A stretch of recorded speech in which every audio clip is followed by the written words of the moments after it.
Et la grande team a l'honneur de recevoir pour vous le président de la WBC Muay Thai Africa, Monsieur Hadj Bétard, qui arrive tout de suite sur notre plateau.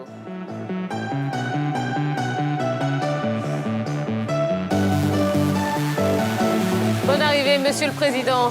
Bonsoir. Comment allez-vous? Je vais très bien, merci à vous. Bon, eh bien, si vous êtes à Abidjan, c'est bien pour un événement de taille, hein, un choc de monstres du Muay Thai dont l'acteur principal, pour nous, les Ivoiriens, sera... Ils ont peur, champi, ça trame. Tu sais qu'il y a Jamana et toi. On monte, on descend, on est toi. Tu sais qu'il y a Jamana et toi. Tu sais qu'il y a Jamana et toi. On monte, on descend, on est toi. On monte, on descend, on est toi. C'est qui le roi? Dis-moi c'est qui le patron? C'est qui le roi? Dis-moi c'est qui le patron? C'est qui le roi? Dis-moi c'est qui le patron? C'est qui le roi? Dis-moi c'est qui le patron? Chop, low kick, fight. Dis-leur c'est qui le patron? Chop, middle, fight. Qui veut imposer le respect?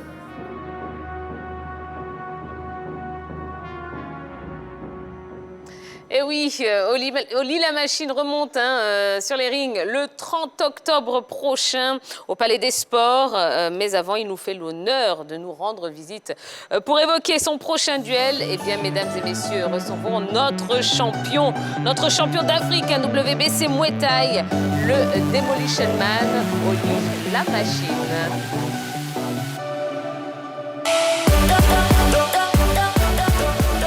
Bonsoir Oli. Bonsoir.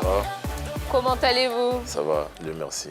Bon, eh bien, bon retour à la maison, hein. Merci. Eh oui, ça fait 2 jours. Ça fait 2 jours, hein. Bon. Alors Oli, dans quelles conditions est-ce que vous préparez votre combat de ce week-end? Revanchard. Après ma dernière défaite ici sur mes terres, c'est normal. On a envie de bien faire les choses cette fois. Et voilà, on a bien fait les choses la dernière fois, mais on a perdu, ça fait partie du jeu. Et cette fois, on a plus de pression, mais on est revanchard. Ouais. Plus de pression parce que vous avez peur d'échouer encore ou parce que... Oui, on a plus de pression parce que voilà, le peuple attend que son champion se réveille. Le peuple a plus de pression surtout parce que je défends mon titre. La dernière fois, je partais à la conquête d'un nouveau titre. Cette fois, je défends mon titre. Je suis le champion en titre numéro 1 en Afrique. La Côte d'Ivoire est numéro 1 en Afrique. Et là, il y a une défense de titre. Et les défenses de titre ne sont jamais faciles. Et on a la pression. En plus, quand tu défends ton titre chez toi à la maison, c'est pas pareil. C'est comme si la Côte d'Ivoire jouait la CAN 93 ou 94. Après 92, là, ils jouaient la CAN 94 en Côte d'Ivoire. C'est chaud. C'est chaud. Bon, rassurez-nous plutôt, vous êtes dans des bonnes conditions. On s'est préparé, comme il faut. Très bien. On est prêt. Le ricochet sera mangé. Alors, Président, on ne vous a pas oublié, ne vous inquiétez pas. Alors, de plus en plus, notre pays accueille des combats de Muay Thai. Est-ce qu'on doit comprendre que vous voulez faire de la Côte d'Ivoire la plaque tournante de ce sport ici en Afrique? Vous avez trouvé le mot, oui. Pour l'instant, la Côte d'Ivoire est la plaque tournante du Muay Thai africain. C'est vrai qu'il y a eu beaucoup d'événements et il y en a encore beaucoup à venir. D'ailleurs, tout le monde frappe à la porte pour pouvoir venir boxer à Abidjan. Est-ce que c'est la Côte d'Ivoire qui veut ça Mais c'est un effet qui est survenu comme ça depuis qu'on a lancé ça avec Oli. Mais qu'est-ce qui explique cela? Pourquoi ils veulent venir à Abidjan? C'est la terre qui veut. Abidjan est une terre d'accueil, on dirait comme la Thaïlande, le pays du Siam, le pays du sourire. Et en Afrique, pour l'instant, c'est Abidjan. Les gens veulent venir à Abidjan. Je vais vous dire, il y en a qui veulent aller à Dubaï. Il y en a qui veulent, dans le pays, quand j'entends parler les gens, je vais aller en Afrique, je vais aller à Abidjan. Je leur demande, il y a quoi à Abidjan? Je ne sais pas, je vais aller à Abidjan. Bon, ben alors venez voir, il y a du Muay Thai à Abidjan. Donc tout le monde est content, les gens sont intéressés par les événements. Il y a une terre de sportifs, que ce soit dans le foot, dans le basket, dans le monde entier. On parle de beaucoup d'Ivoiriens dans le sport, dans tous les sports confondus. Et c'est vrai que dernièrement, on a beaucoup parlé en Muay Thai. Et vous pensez que, ça y est, la culture du Muay Thai est en train vraiment de naître ici ou pas? Ça fait longtemps qu'elle y est, mais elle commence à être en avant. Avant, elle était peut-être un peu trop en retrait. Et avec quelques organisateurs qu'il y a en ce moment sur Abidjan, dont 225 Fight Show qui fait de ça qu'on puisse parler beaucoup du Muay Thai. On en parle énormément sur le continent africain. Bien sûr. D'accord. D'accord. Alors, Monsieur le Président, vous avez parlé de futurs combats à venir. Alors, est-ce qu'on doit s'attendre à la crème des combattants, hein, à des champions du monde pour des combats ici à Abidjan? Ben, je ne vais pas vous cacher qu'ils se battent pour venir, c'est vrai. La crème, là, dernièrement, il y a eu une star, Youssouf Binaté, qui est venu. C'est un très grand champion en Europe, dans le monde, en Thaïlande, qui est venu. Il y a un ancien, il y a Grégory Choplin qui frappe à la porte, qui veut venir aussi. Il y a Djibril Ewo, champion d'Europe, il veut venir. Et bien sûr, il y a Oli pour l'instant, qui est là, qui est là pour les accueillir, qui les attend. Malheureusement, ce n'est pas dans leur catégorie, c'est des catégories plus basses. On a eu récemment des nouveaux champions d'Afrique, grâce à Oli qui veulent suivre les traces d'Oli. Donc on est en train de préparer ça avec d'autres promoteurs, d'autres sportifs. On va quadriller tout ça et je pense que dans le futur, vous allez avoir de belles stars qui vont venir. Président, comment se porte la WBC Muay Thai sur le continent africain, au niveau de votre, notamment, plan de développement? Sur le plan de développement, je vous dirais franchement, la Côte d'Ivoire, c'est, bon, on a dit la plaque tournante, c'est là où pour l'instant, grâce, comme j'ai dit, à certains bons promoteurs, dans la 225 Fight Show, où on a pu mettre en place. Dans d'autres pays, c'est plus compliqué. Nous avons le Togo, il y a encore quelques petits problèmes, je dirais pas politiques, mais sportifs, où ils n'ont pas encore toutes les autorisations, les protocoles sanitaires. Il y a le Kenya, qui eux qui est le premier qui avait essayé. Et dernièrement, d'ailleurs, il y a un Kenyan qui est venu, qui est reparti avec un titre africain d'ici. Nous avons le Ghana, on est parti avec un petit jeune d'ici de la team que Oli m'avait envoyé pour le Ghana, Jérémy Tano, qui avait boxé en premier au Ghana, qui avait fait une petite demi-finale, qui a gagné, et dernièrement, il a pris le titre africain ici, chez lui. Donc, les autres pays essayent, mais on va peut-être y arriver, comme on dit tout doucement, on va y arriver. Mais ce serait bien aussi, comme vous dites, de pouvoir étendre, ne pas rester qu'à Abidjan. À Abidjan, ça peut être la plaque tournante, mais ce qu'il faut, c'est pouvoir se déplacer sur le continent africain. D'accord, très bien. Quelle appréciation est-ce que vous faites du travail abattu par la Fédération ivoirienne de Muay Thai? C'est un grand travail. Le travail qu'ils abattent, c'est en collaboration avec tous les clubs. C'est les clubs qui aident la fédération à grandir. C'est les athlètes. C'est un travail de toute personne, toutes les personnes qui travaillent dans l'ombre, que ce soit l'entraîneur, que ce soit les parents qui laissent aller leurs enfants dans les clubs et tout. Tout ça, c'est un travail d'équipe et qui est très, très bien dirigé pour l'instant. Et j'espère qu'il en sortira que grandi.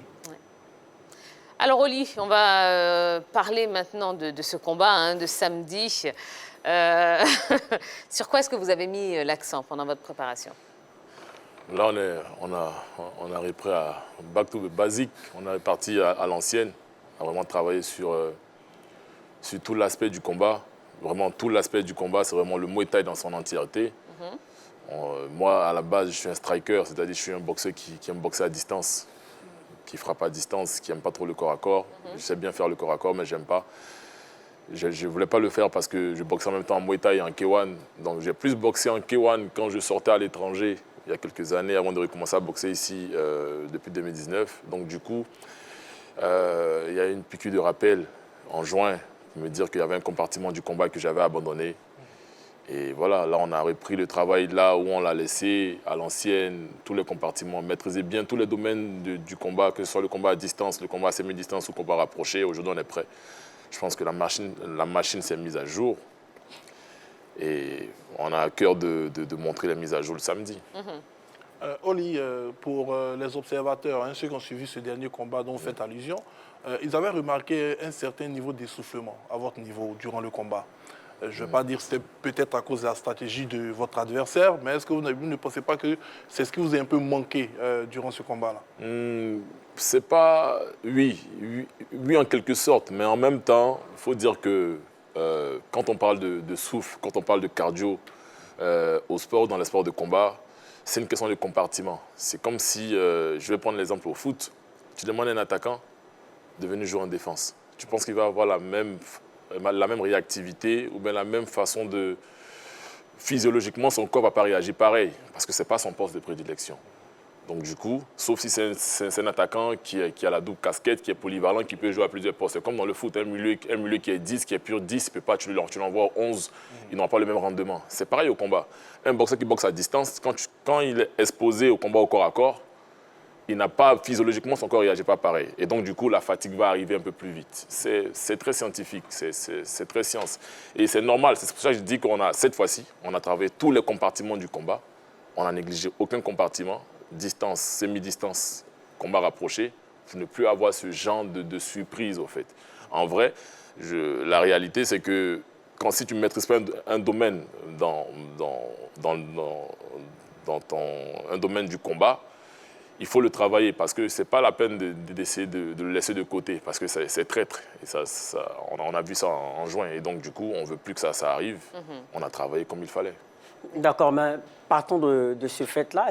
Est-ce à dire qu'on aura Oli La Machine plus tactique dans ses combats? Parce que pour ce qui nous frappe, lorsqu'on vous voit dans vos combats, c'est la puissance qui marque vraiment les esprits, l'impact des coups. Est-ce qu'on aura un Oli plus stratégique? Parce que c'était le cas de votre adversaire. Non, mon adversaire, on a tous été stratégiques, nous. C'est-à-dire, c'est vrai qu'on envoie des coups. Les gens voient qu'on envoie des coups. Moi, j'ai la chance, Dieu merci, je frappe fort. Je frappe fort. C'est mon avantage. Je frappe très fort. Bah, c'est normal, je suis un éléphant. C'est la Côte d'Ivoire, Team 225. Et donc, du coup, mes adversaires, ils savent pertinemment qu'en face de moi, ils vont s'attendre à une déferlante de feu, au fait. Lui, il est arrivé, il était plus lourd. Il s'est dit, le gars en face, il va frapper fort, il va arriver fort. Si tu veux prendre l'exemple de la guerre, lui, c'est un char d'assaut. Moi, je suis un blindé léger. Du coup, il a compris qu'il ne pouvait pas rester à distance avec le blindé léger. Il fallait venir écraser le blindé léger, les vélos au contact. Sa stratégie a marché. Comme j'ai dit, nous, on a péché parce qu'on a voulu rester qu'à distance. Si on avait travaillé le combat rapproché, on n'aurait pas eu ce problème-là. Et donc, comme tu le dis, c'est vrai, Balo, c'est la stratégie. Cette fois-ci, on aura la stratégie du combat à distance, du combat rapproché, du combat corps à corps. Donc, aucun domaine sera négligé ce samedi. D'accord. Alors, pour ce combat, justement, vous avez finalement opté pour le Camerounais Siaka Herman, en lieu et place du franco-algérien Mohand Bouzidi. Alors, qu'est-ce qui s'est passé? Pourquoi ce changement Je crois qu'il y a la semaine passée, nous, on avait, comment ça se passe en fait, dans la fédération, je pense que le président est mieux placé pour l'expliquer, mais dans la fédération, en fait, c'est qu'il y a un top 10 et il y a le numéro 1. Il y a un top 20 et il y a le numéro 1 de la catégorie. Moi, je suis numéro 1, je suis le champion, pas le numéro 1, et il y a le numéro 1 de la catégorie, le premier challenger, et il y en a 20 autres derrière. Mohand Bouzidi a demandé à faire la défense de titre, a demandé à m'affronter pour le titre de champion d'Afrique. J'ai accepté. Et malheureusement, il est numéro 3 dans le classement. Et malheureusement, il se blesse pendant la préparation. Du coup, le combat doit se faire, la défense doit se faire. On ne peut pas annuler parce que ça a été déjà lancé en amont, tout ça. On ne peut pas annuler. Du coup, les autres athlètes sont là. Et en tant qu'athlète, nous, on se prépare au fait. Chaque jour, on s'entraîne. Parce que tu sais qu'à n'importe quel moment, on peut t'appeler pour dire qu'il y a une date dans 2 semaines, dans 3 semaines. Et tu dois être prêt à aller combattre. Donc, du coup, il se blesse et la fédération nous informe qu'il est blessé et tout, qu'ils vont nous trouver un remplaçant. On a dit, OK, il n'y a pas de problème. Et leur choix se porter sur le numéro 1 de la catégorie qui est le pressenti naturel pour m'affronter, pour ma défense de titre. Mais lui n'avait pas fait la demande. L'autre a fait la demande avant lui. Donc, du coup, lui, ils l'ont contacté. Est-ce qu'il veut m'affronter pour ma défense de titre? Il a dit, OK.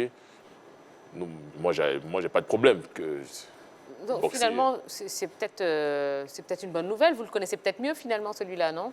Siaka Herman, ouais. J'avais déjà affronté Siaka Herman pour un championnat d'Afrique, au Cameroun, même dans son pays. C'était un tournoi à 4. C'était en 2018, où j'ai remporté la ceinture X Premier Bet Afrique. Et je l'ai affronté en finale. C'était un tournoi à 4. Lui, il avait affronté sur un Sudaf, je ne me rappelle plus. Et moi, j'avais affronté un gars du Nigeria. On s'était tous deux qualifiés. On arrivait en finale la soirée. Et voilà, je l'avais battu au point dans le temps. C'est un boxeur qui est très aguerri au combat. Il est très dur. Un bon camère, quoi. Il est solide. Un bon lion. Et je ne sais pas, les gens pensent que ça va être facile. Le combat, c'est jamais facile. Il n'y a que ceux qui gagnent qui sont contents. Nous, on sait, même quand on gagne, que ce n'est pas facile. Mais le public, c'est le public, hein, il supporte. Donc, il est là, la guerre va se faire. On n'a pas de problème. D'accord, ben on a envie de savoir la guerre va se faire sur quel terrain, parce que lorsqu'on regarde l'affiche, il y a une grande différence de gabarit hein, au niveau de la muscu. Tu penses? Vous paraissez, oui, en tout cas vous paraissez plus affûté que lui. Est-ce que... C'est photo, hein? Oui, bon, d'accord. Je suis mieux là sur la photo, je pense que l'infographe, il m'aime bien, tu vois. D'accord, mais est-ce qu'on peut déjà estimer que cette différence de gabarit, même si on met de côté le muscle, au niveau de la taille déjà, il y a un avantage? Est-ce que ça peut... Je pense qu'on peser dans a la balance? pratiquement les mêmes tailles, hein, si je me rappelle bien, selon sa fiche technique. Je pense qu'on a pratiquement les mêmes tailles. J'ai fait un 89, je pense qu'il doit être à 85 ou 86. D'accord. Pratiquement les mêmes poids. Donc selon toi, où va se jouer C'est la tactique. C'est la tactique. On s'est déjà affronté. Donc lui, par rapport à moi, il a couché avec moi. Moi, j'ai couché avec Patrick Liziki. Lui, il a couché avec moi. Et donc lui, il arrive là à Abidjan chez moi. Il a envie de me faire moi de la poussière chez moi parce que je l'ai fait moi de la poussière chez lui. Et quand je vois Cameroun, il y a le 13 du mois prochain, il y a le match de foot. Je sens que là, ça va être un truc... Alors justement, qu'est-ce qui sera déterminant dans cette rencontre pour la victoire? La tactique. Moi, j'ai faim. Un éléphant blessé, c'est pas bon. C'est très dangereux. Nous, on a une bonne mémoire, les éléphants. Et donc, en ce moment-là, ça va être compliqué. J'ai pris Dieu qui soit en forme. Vous êtes défini comme étant un striker. Hein? Ouais. C'est votre style de combat. Ouais. Siaka, quel est son style alors?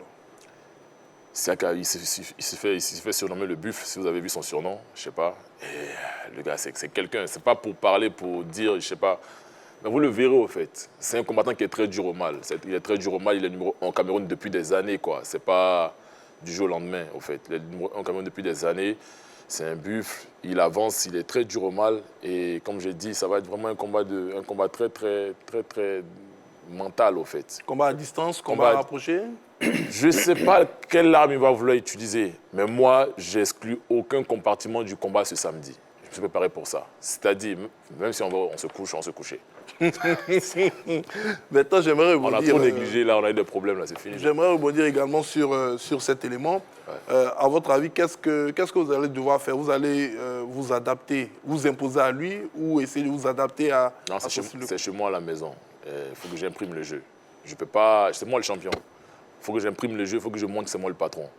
C'est moi le patron et je dois m'imposer dans le ring. C'est chez moi, c'est moi le patron, je suis le champion de la catégorie. Lui, il arrive chez moi, on a un démêlé, comme j'ai dit, il y a un riz couché, donc il arrive, il est revanchard. Donc dès le départ, il faut que je montre que je suis là. Que le gars qui l'a battu il y a 3 ans est encore là, que le champion de la catégorie est là. Il faut qu'il le sache dès le départ. Parce que la bataille, elle est psychologique. C'est comme ça, elle est psychologique. Il faut que je montre que je suis le numéro 1. S'il sent que peut-être Join m'a un peu touché, je suis sûr qu'au départ, il va y aller tout de suite, me mettre un coup de pression pour voir comment j'ai réagi. Voilà, il va falloir que je lui montre que s'il me met un coup de pression, que c'est moi le patron. D'accord. Comme ça sera clair. Alors, Président, financièrement, quels sont les moyens qui ont été dégagés pour la réussite de cet événement? Moi, je n'organise pas, c'est l'organisation 225 Fight Show qui organise et qui invite la Fédération africaine à venir sanctionner ce titre. Donc, tout s'est bien passé pour l'instant. Et je voulais juste revenir pour l'histoire de l'adversaire, c'est-à-dire comment on l'a choisi. C'est-à-dire que pour la première défense, le champion peut... C'est-à-dire il a le choix de prendre qui il veut dans le classement, du premier au 10e. Mais... après, normalement, si le choix qu'il a accepté se désiste ou blessé, il est obligé de prendre le numéro 1. Donc, c'est un mandatory fight. Donc, il est obligé de prendre le numéro 1. Il ne peut pas dire après, ben non, je prends que le 2, le 4 ou le 5.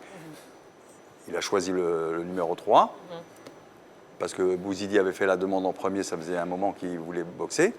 Il a choisi, ne pouvant pas venir à cause de sa blessure et tout. Donc, il ne pouvait plus choisir. C'était la WBC Afrique qui lui a dit maintenant, vous êtes obligé de prendre le numéro 1. Donc on lui a posé, il n'y a pas eu de problème. Ce boxeur-là est prêt, il s'attendait, il voulait absolument, il voulait boxer absolument, donc il est prêt. Donc je pense que ce sera un très très grand combat. Concernant l'organisation, comme je vous ai dit, c'est 225 Fight Show qui organise tout ça, ils sont prêts de leur côté. J'espère que le public sera là, que les sponsors vont les suivre et qu'il faut aider tous les organisateurs. Là, au nom de la WBC Afrique, je remercie tous ceux qui aident le Muay Thai africain, ivoirien, qui aident les boxeurs, les clubs. Et j'espère qu'il y en aura d'autres et j'espère que ce sera une belle réussite. Et on vous attend tous à ce combat, ce samedi, Oui. 17h au Palais des Sports. Absolument. Et, nous, Et merci à la grande team de nous accueillir, la 3. C'est toujours un plaisir de venir. et la 3 qui diffusera le combat en direct ce samedi. Et la prise d'antenne est à 21h30. Soyez présents. Et bien, on sera là. On sera là. Soyez là. Ne ratez pas, n'allez pas acheter des pop-corn, comme on dit. Alors, dernière question pour vous, Président. Quels sont les prochains défis que WPC Afrique prépare? Je ne sais pas si on peut le dire. Oui, on peut le dire. Bon, il y a déjà les finales 225 Fight Show qui seront au mois de décembre. D'ailleurs, même Oli devait boxer au mois de décembre, le 18 décembre. On l'annonce ou pas, je ne sais pas. Normalement, comme Patrick Lepsik est parti au One Championship, donc il n'est plus. Il a changé de fédération. Il a changé de fédération, donc il n'est plus challenger officiel pour le titre mondial. Donc voilà, c'est Oli Lamachine qui est challenger officiel pour le titre mondial, qui devait se faire le 18, mais comme l'Anglais avait perdu et il avait mis une option, c'est-à-dire s'il perdait, il voulait faire la revanche obligatoirement, elle se fait le 27 novembre. Donc le 27 novembre, on n'a plus de place pour le 18 décembre. Donc Oli Lamachine fera le championnat du monde après le 27 novembre, date à définir. D'accord. Ce sera Abidjan? Non? Ah non, je pense que ça va être à Las Vegas. et le Las Vegas de l'Afrique, c'est Abidjan. Voilà, vous avez trouvé. Quand la revanche du dernier combat, Lidjeki? Moi, je vous dis franchement, je ne pense pas, parce qu'il a changé de fédération. D'accord. Et il ne reviendra pas dans cette catégorie-là, parce que même au One Championship, ils lui ont demandé de baisser un petit peu de poids, parce qu'il y avait quand même 30 kilos d'écart, et c'est beaucoup. Pourquoi pas? On ne sait pas, on ne sait pas. On ne dit pas non, hein. Un jour. Un jour, on ne dit pas non. Mais pour l'instant, comme on suit C'est au frigo. Si on suit le règlement et ça se passe comme ça, on lui a proposé une défense. Il devait défendre son titre international au Canada. Il n'a pas été parce qu'il a signé pour le Road to One. Donc, il a été écarté.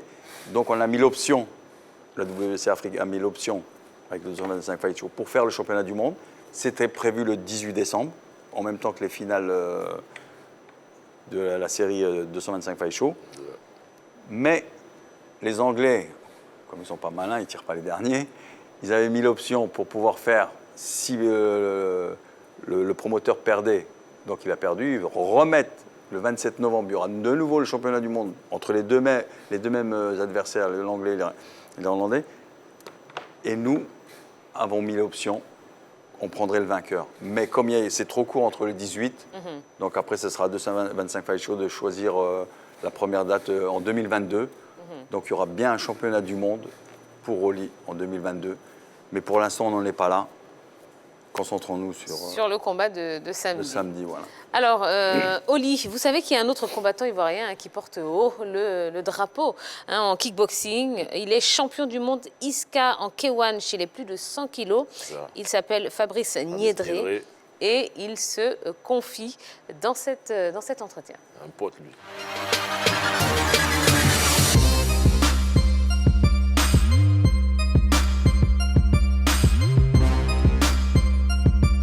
Quand j'étais petit, je regardais des K1 Grand Prix au Japon avec les poids lourds, Ernest Houst, le Banner, tout ça. Et je me disais que j'aimerais bien faire ça un jour. Mais j'ai commencé vraiment la boxe à 26 ans. À 26 ans dans mon club, le club de ma ville à Persan. Ça fait 7 ans que je fais de la boxe. J'ai commencé en 2014. Donc, je suis monté pro il y a 2 ans, en 2018. En août 2018, je suis monté pro. Ça représente beaucoup pour moi car j'ai fait le parcours basique.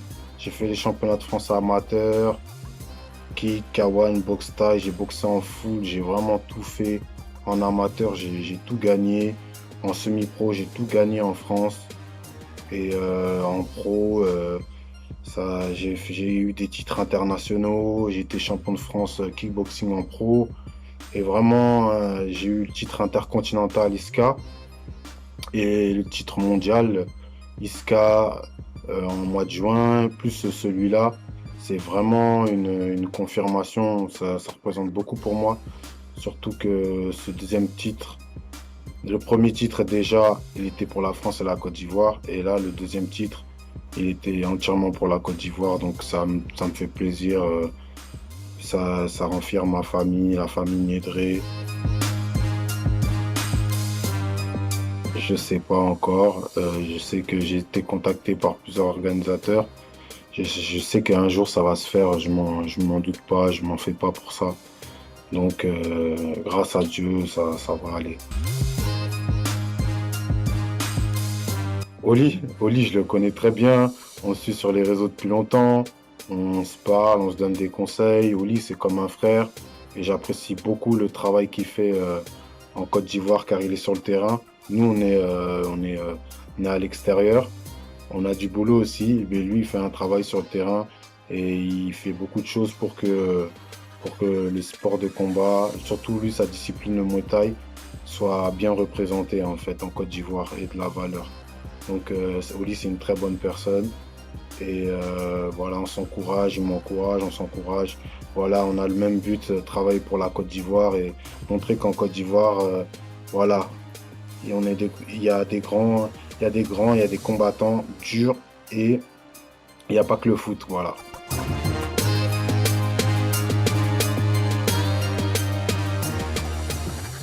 Alors, Oli, réaction par rapport à tout ce qu'il a dit. Ouais, bien.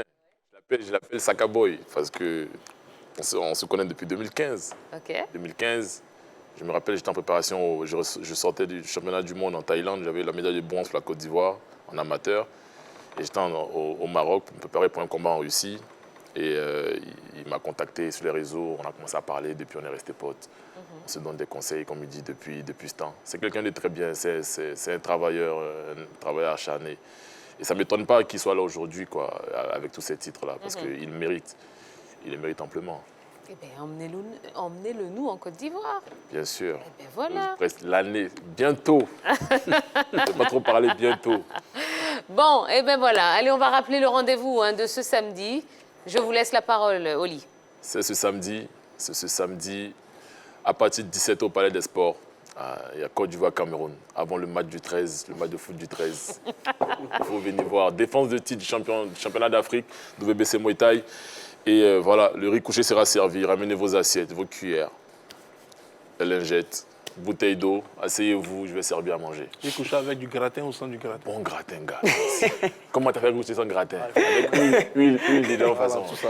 Moi, ça croustille. Faut bien dire. Bon, et pour tous ceux qui n'auront pas la chance de faire le déplacement, ne vous inquiétez pas, ce sera en direct sur la 3 à partir de 21h30. Voilà, prise d'antenne 21h30 et vous aurez l'occasion d'assister, on l'espère, à la victoire de Le titre, il est là, il reste à Oli Abidjan. la machine. Ah, il est là, il reste à Abidjan. Eh bien, écoutez, c'est tout ce qu'on vous souhaite. Merci beaucoup, Oli. Merci. Président. Merci à vous. Eh bien, c'est vous un revenez plaisir. quand vous voulez sur le plateau. C'est gentil à vous, merci à vous. Et on vous souhaite bon Merci. courage pour Merci. samedi. On en a besoin. On sera là. On Merci sera là. beaucoup.